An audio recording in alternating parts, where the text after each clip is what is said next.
Hi, everybody. Good morning. So this is a systematic way of going through the materials that we've already done and tackling the big questions in my class. And I'm going to try to go through the notes and then summarize the main ideas here. Okay, the first topic is divided into different topics. Is there a proof of Hashem's existence? We do believe in one God. We believe He created the world, etc. The question is, do we have any proof for that? Okay. And the first approach is the cosmological approach, which is based on the fact that everything that exists is created by something, or everything that's in motion is moved by some sort of agent. Okay, so in other words, there must be a first cause. That's what the cosmological approach basically says. Okay, that's the Rambam and many others say the same thing. And he says that is really a proof for the existence of God because there must be some creator if we exist.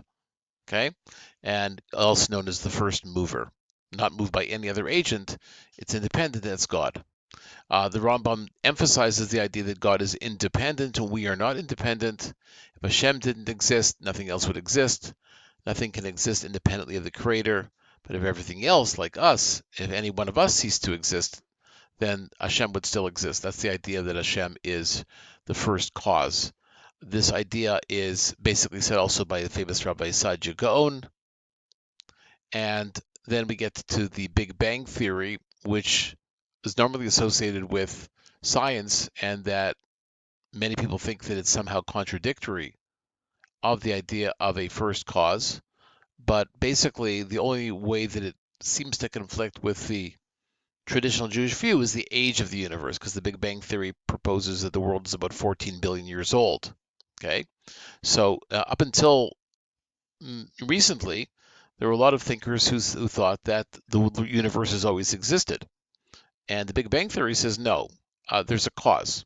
If there's a beginning, then there must be a cause that prompted that. And the Big Bang basically says that a process began that created time and space. Okay? And that, I pointed out in the booklet, is consistent with the opening pasuk of the Torah that in the beginning Hashem created heavens and earth. So that was one approach, the idea of there's a cause. The next one is the argument from design, which you can take a look at this midrash that is presented here about Rabbi Akiva's interaction with the skeptic, with the heretic. But basically, the idea is the world appears to be designed, right? If I gave you a picture of a penthouse apartment in New York City with sofas and a kitchen, beautiful bedrooms, then a balcony, you would say, well, this didn't happen as a result of some sort of random winds that blew all these different items together over a period of thousands or millions of years. You would say, this seems to have a designer. Okay? And this is something that is really fundamental to a lot of Jewish writings. Rabbeinu Bachaya says there are those who say the world came into existence by chance, random, without a creator. I wonder how any rational person who says in a normal state of mind could entertain such a notion. If one holding such an opinion would hear a person expressing a similar view in regard to a water wheel that revolves in order to irrigate a portion of a field or garden, and were to say that he thinks it had been set up without any intention and part of an engineer who put it together with all of his designs and all his tools, that person would be deemed very foolish. In other words, we intuitively look at things that exist and we say, wow, there's a system here, there's a design, and it must have a designer. Okay, that's called the teleological approach, the argument from design. There's a third approach called the reliability of order, which basically argues that much of science and also math assumes some sort of fixed laws and some sort of rational process. But if the world wasn't created by a rational being called God, then why would we proceed in the world of science and math to think that things should make sense? If the world just came into existence and continues through random processes. So the first approach is that there's a first cause, because if anything that exists, something caused it to exist. The second approach, the teleological argument, is the argument from design. Things seem to have been intelligently designed. And the third approach is, well, even in science and math, there's an assumption that things have a rational order and that things make sense.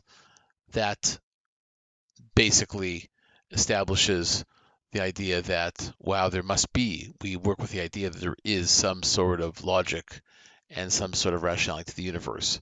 And the anthropic principle basically is, well, the laws of nature seem to be fine-tuned to produce life and the universe. According to a growing number of scientists, laws and constants of nature are so finely tuned and so many coincidences have occurred for the possibility of life, the universe must have come into existence through intentional planning and intelligence. It's just too perfect and too balanced. Okay? Um, then we got to, in our second class of the same topic, the moral approach, which basically is, in a nutshell, if Hashem doesn't exist, then we can't really see anything as wrong or right. So we can't really say the Nazis were morally wrong, even though they carried out the Holocaust. And all of us, of course, believe that the Nazis were wrong and they were evil. But if you don't have any ultimate source of morality in a God, then you can never say anything is really absolutely wrong or absolutely right. You could say that you don't like it. You could say that it doesn't seem to be right to you, but you can't say that something is absolutely wrong or absolutely right. You can't say that Hitler was absolutely evil. You can't say that October 7th was absolutely evil, because that's a moral judgment, and um, a moral judgment isn't possible if there's no absolutes. Okay? And if you take a look at this commentary over here, you'll see the sort of similar ideas. Okay? I'm not going to go through Richard Dawkins over here. This is something that you can read. Maybe we'll get some extra credit. You can use your notes on the test. Okay? Um, so this section over here, dealing with living up to the truth, Rabbi Gottlieb basically says, look, we don't have any absolute proofs that God exists, but we don't proceed through life waiting for absolute proofs of different things. Real life decisions don't wait for absolute proof. So if you're a little bit worried that none of the arguments above really convince you that God exists, be aware that most of what you do in life is really something or things that you don't do as a result of waiting for absolute proofs of them being true, etc. So, for example, we employ a standard of probability, high probability. I use the information I have to determine which of the alternatives is most probable, and then I act on it. Okay? So, day-to-day examples of this. We get into a car, drive across bridges, and pass green lights. Do we have absolute proof the bridge won't collapse? No. Why do we act? Because we assume the engineering standards of the bridge it was designed well and it's been checked and it's maintained properly. Eating food in a restaurant. Let's say it's a very kosher restaurant. We assume it's not poisoned or spoiled. Do we know? No, we weren't in the kitchen. But food regulations and the desire of the owner to make money are going to pretty much ensure that the food is healthy to eat. Okay? Taking medication. Do I know it won't have any side effects? No, it might, but I don't make a decision based on the absolute certainty of the medicine working with no side effects. And so on and so forth. Various examples of that. So Rabbi Gottlieb basically says, look, most of what we do is we trust things. We don't demand impossibly perfect proof. Same thing with God. We don't know if we have an absolute proof that God exists. That's okay, though. We're thrown into a world of uncertainty, and we have to decide what to do given the various indications that God exists from the various arguments. Or we could decide that he doesn't, but the way we live our life can't wait for an absolute certainty, because we'll never get that because we're limited in terms of our understanding, and there may be no way of proving absolutely in a foolproof way that God exists. Okay? How do we know the Torah is true? Okay? So there's a bunch of different aspects over here. The other, I'll go through a few of them here. Okay? The Torah predicts the total destruction of the Jews in Eretz Yisrael and exile. That was rare in the ancient world, because most kingdoms, when they conquered a place, they wanted to use the citizens to work for them, taxing them, etc. You can't tax people if you slaughter them and you exile them. Okay, so the fact that twice the Jewish people were exiled once to Babylonia and then Persia, and then once the most recent destruction of the Beit HaMikdash, the Roman exile that we're in right now. That was a result of the Romans, the Babylonians first, and the Romans taking over and then exiling all the Jews. How did the Torah predict that? It's really not a rational thing. It's not really the way the history usually works. Okay? Um, the other aspect is this is something that's very, very compelling to me. How the Torah is true, because the Torah criticizes the Jewish people when we engage in negative behavior. If you wanted to write a resume of the Jewish religion and say, here, join the Jewish people and try to convince other people that it's true, you would not talk about the shortcomings of the people who are the practitioners of that religion. You wouldn't talk about even the greatest of all prophets, Moshe, sinning and not getting into Eretz Yisrael. So we don't present the best face of being Jewish. We're honest, we're transparent. The willingness of the Torah to show the Jewish people in a bad light is a further guarantee of its historical accuracy. It's very frank and transparent. That smacks of authenticity. Okay? One example of that is Jewish leaders and role models make mistakes, etc. Okay? Another proof that the Torah is true is, wow, the Torah says that the Jews will survive despite everything. And we did survive. We have survived despite tremendous oppression and tremendous anti-Semitism for so many years. Mark Twain. Not only is the Jewish survival unprecedented, the Jews have excelled in contributing to world culture out of proportion to their numbers. The Jews are only 15 million people in the world, which is like 0.2 of the world's population or something like, or 1% of the world's population, less than 1%. I think 0.2% of the world's population.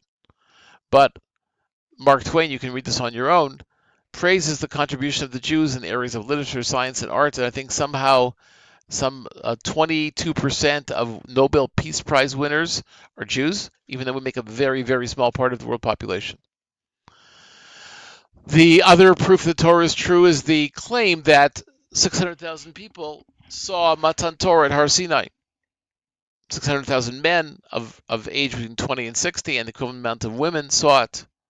Wow, that's a claim that no other religion has. It's a very bold claim. Other religions claim that an individual got a prophecy from God, etc., like Christianity. But the idea that there's this national revelation that everyone agrees happened. And by the way, who else agrees with the Christians? And the Muslims also agree this happened because they accept the authenticity of the Torah. The fact that the Torah's transmission is unbroken, there's such consistency in the tradition. When, the game of telephone, things get all mixed up. The Jewish tradition, there's a degree of great consistency in the tradition. Okay?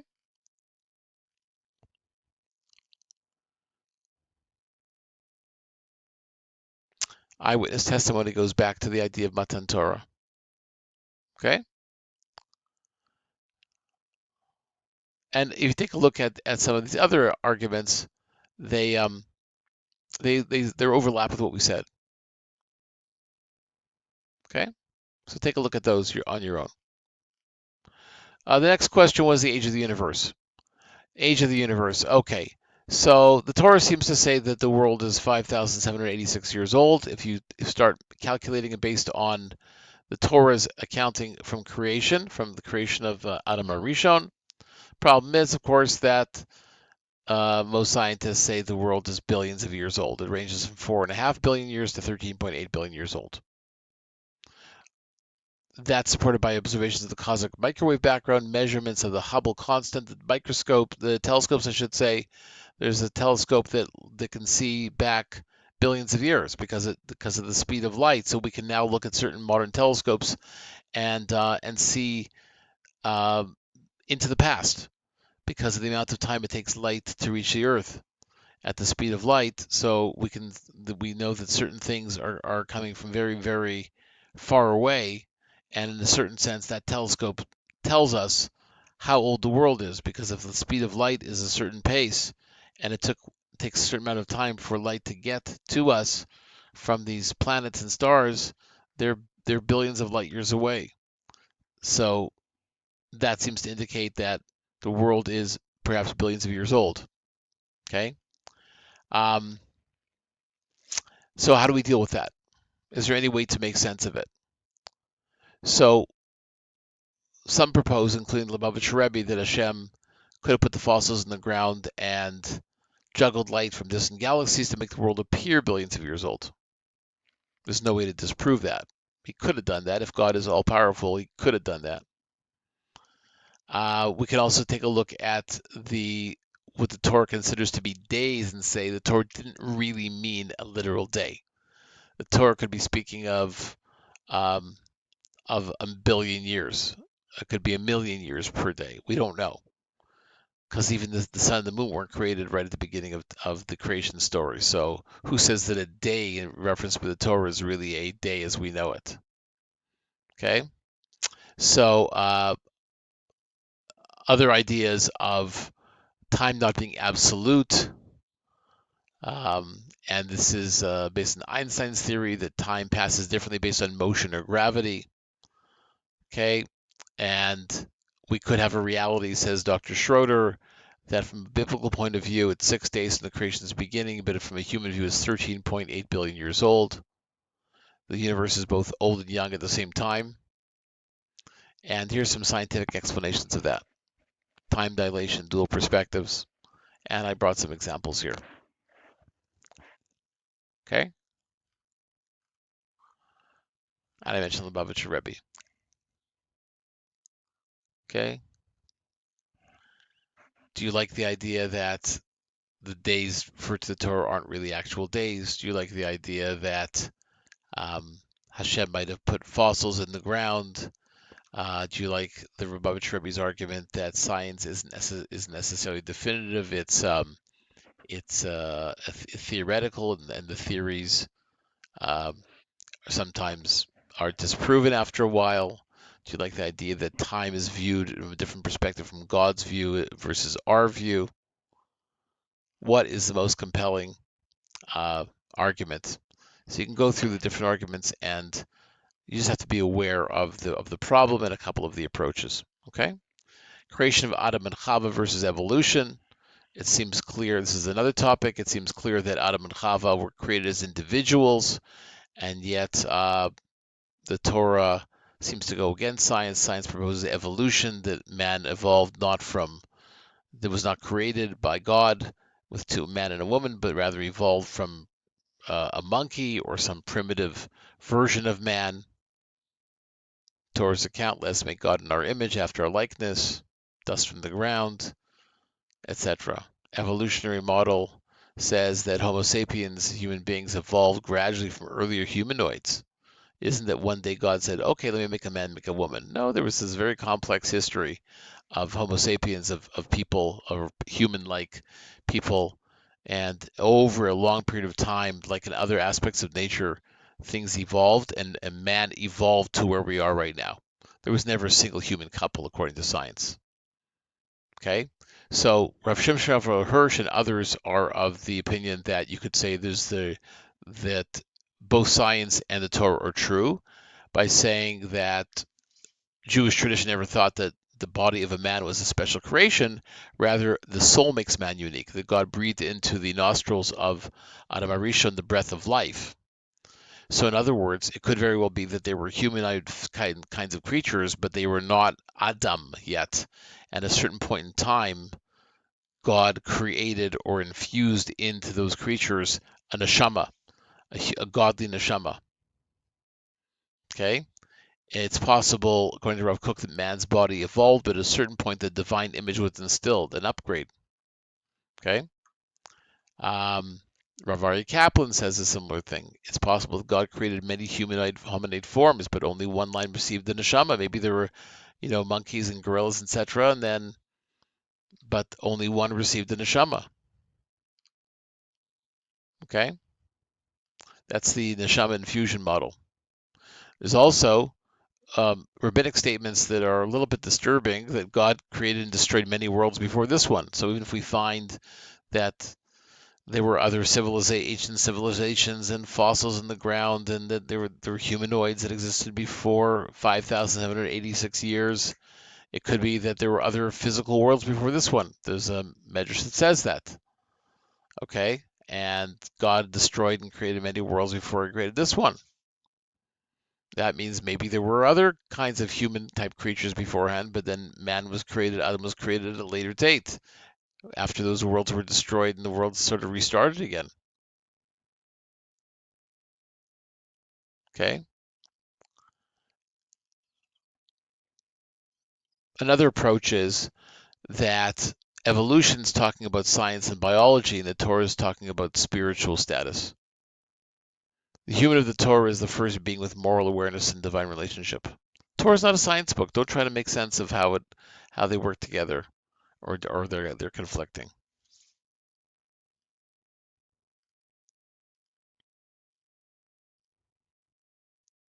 Okay. Next question. If Hashem knows everything, how can I have free will? So we have several approaches here. Okay, we have the Rambam's approach. The Rambam basically first establishes that the basis of Torah is free will. Otherwise, we couldn't have somebody being rewarded or punished, because if you're programmed to do what you do, then you can't. It doesn't make sense to have a fair God reward you if He caused you to do it, or punish you if He made you do something the opposite. So it's got to be that there's free will. That's the whole basis of tshuva, of self-improvement, etc. But the problem is that if God knows it, it's inevitably going to happen. So how does the Rambam, how do others get around that problem? If God says it's going to be, then it's going to be, and I can't control it. It means I'm forced to do it. So you can go through the language here, but what we said in class is as follows. The Rambam's idea is that God's knowledge isn't the same as our knowledge. When we read a book, it goes into our memory, but the knowledge in the book isn't us, ourselves. It's filed away in a file in our memories. So if I eventually lose my memory, I still remain who I am. God doesn't have knowledge outside of himself. He is all knowing. He doesn't read a book and then learn something from the book. God is knowledge. He is both the knower and he's also the knowledge. He's the object of the knowledge as well. Says the Rambam, since we don't really know who Hashem is, we can't really describe him, then we don't really know what his knowledge is. So we can't really ask the question in the first place. The question is, if God knows everything, how can I have free will? Because we don't even understand the elements of our question. When you ask a question, you are presumably understanding the components of your question, but we don't understand our question. If God knows everything, how can I have free will? Do we know what God's knowledge is? We don't even know who God is. So how can we know what his knowledge is? So this is the Rambam's answer. Don't worry, we do have free will, but you don't even think you got a question because you don't even understand the terms of your question. And this is borne out by this. Hashem and his knowledge are one. You can look inside the notes. Okay? The Ravid doesn't like the Rambam, and he says, why did he bring it up in the first place? It's a confusing answer. The Ravid basically says, not a problem at all. The whole thing can be used, it can be described as God's knowledge does not make us do what we do. And I brought an example of television or movies. If you've seen a show, then you know what the character is going to do, even in a given scene, but you didn't make him do it. You saw it before. You see a highlight of a game, of a sporting event. You know that he's going to score the basket or the goal or the touchdown or whatever they score. Not because you made him do it, because you've seen it before. And since Hashem is above time, he created time. So he knows what's going to happen before it does happen. So he didn't make us do it. He just knows what's going to happen. Okay? Now, there is a view of the Ralbag, Gershonides, which basically was rejected by a lot of modern rabbis, and that is God knows your different options, but doesn't exactly know what you're going to choose. And that's a problem because that seems to limit God's knowledge. And I brought out over here leaders in Orthodox Jewish thought who firmly reject the view of the Ralbag. Okay? That is the issue of God's knowledge and free will. Okay? Rav Soloveitchik has a maybe even more satisfying approach, and he says, you know what, don't try to make sense of this. Part of being a human being is that we're in a state of mystery. We won't understand everything, and we don't understand everything. Don't put much effort into it. Don't use your limited human mind to try to understand how these things work together. God knows everything, yet I have free will. Just accept it, because we'll never understand everything. Okay? Then we did with the issue of existence of evil, misfortune, and tragedy. The problem is, why do bad things happen to good people? If God's all powerful, all knowing, all good, why does evil and suffering exist? And a number of different approaches to this. The first model, of course, is the Torah's model, is that things happen to us because the Jewish people sin.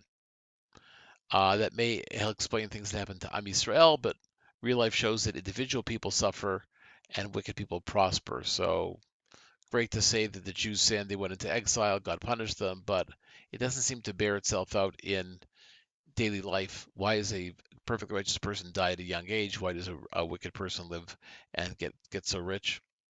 So Rambam answers that by saying much evil is a result of human choices.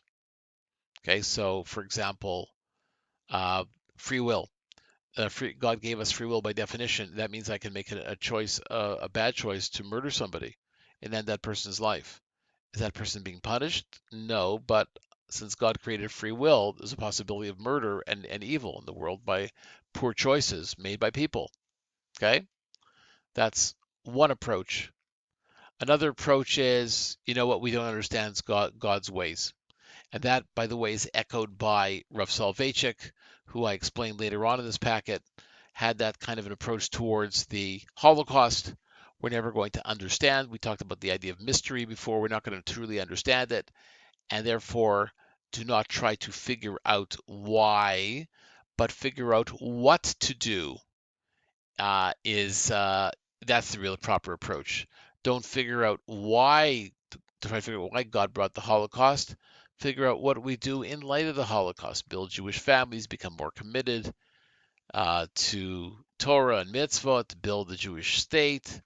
Those are all responses to evil, but don't try to figure out why it happened, because we can't understand God's ways. Rav Saadia Gaon says, well, when people suffer, it may not be a punishment, it may be some sort of a test to a greater good. A person might have to undergo misfortune or difficulty in order to arrive at a higher level good. Maybe it causes a person to daven. Suffering can be a test, atonement, or means to a greater good. It's not always punishment. Maybe a person, through having misfortune, learns how to daven to Hashem, or learns to trust in Hashem, or understands the state of dependence, etc. So maybe I'll do tshuva. So misfortune isn't always punishment. Maybe helping me get to some higher place. This last point we made: suffering and evil can bring a spiritual growth, tshuva, etc. Then we have Rav Soloveitchik's idea that don't try to understand it, etc. And the question is, how do you transform suffering into something meaningful? Okay. There's some other explanations which I didn't get to in class, which is the idea of deferred justice. In other words, if we believe in Hashem, we believe in a soul, we believe in Olam Haba, the world to come. So if I suffer in this world, then maybe I'm going to be rewarded in the next world. In fact, Hashem's going to settle all the accounts. He's going to maybe make my life difficult in this world, but since he's a melech ohev tzedakah mishpat, he is a king that loves justice and righteousness, that he is going to give me all my rewards in the world to come, or a large portion of them. So the fact that I don't have such an easy life this life doesn't mean anything about the world to come. It may in fact be the opposite. I may have a very, very pleasurable world to come because my Olam Hazeh was so difficult. It balances out. We have a concept of reincarnation or Gilgul Neshamot, which is a very different approach, which basically says even though a person is a tzaddik in this life, they may be reintroduced into the world as a reincarnation to repair imperfections from a previous life. So maybe in their previous existence, the same soul did not do things so good, and then they are coming into this world and they're experiencing a tikkun, some sort of repair for their sins that they did in a previous gilgul, previous life. Okay, this is a very mystical idea. Tikkun for past lives, etc. Okay, so that's as far as we got in the course so far. I hope this half-hour video was helpful.